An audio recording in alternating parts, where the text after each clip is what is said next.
Assalamualaikum warahmatullahi wabarakatuh. Saya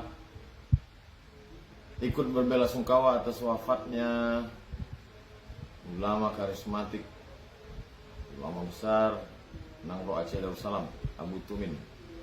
Petang tadi mendapatkan kabar, mudah-mudahan Allah Subhanahu wa taala membalas semua kebaikan almarhum, keluarga yang ditinggalkan, diberikan Allah Subhanahu wa taala kesabaran, keluarga, murid-murid beserta seluruh jamaah.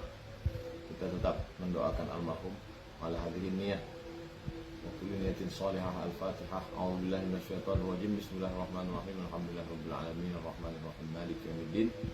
Iyyaka na'budu wa iyyaka nasta'in ihdinas siratal mustaqim siratal ladzina an'amta 'alaihim ghairil maghdubi 'alaihim waladdallin. Amin. Allahumma ighfir lahu warhamhu wa'afihi wa'fu 'anhu wa akrim nuzulahu wasi' madkhalahu واغسله بالماء والثلج والبرد ونقه من الخطايا كما ينقى الثوب الابيض من الدنس وابرده دارا خيرا من داره واهلا خيرا من اهله وقه من فتنه القبر وعذاب النار. اللهم لا تحرمنا اجره ولا تفتنا بعده واغفر لنا وله ولاخواننا الذين سبقونا بالايمان ولا تجعل في قلوبنا غلا للذين امنوا ربنا انك رؤوف رحيم. اللهم اجعل اهله وذريته من الصالحين من الصابرين والصالحين الذين إذا أصابتهم مصيبة قالوا إنا لله وإنا إليه راجعون أولئك عليهم صلوات من ربهم ورحمة وأولئك هم المهتدون.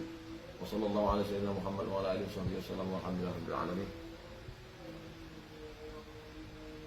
جزاكم الله خيرا والسلام عليكم ورحمة الله وبركاته.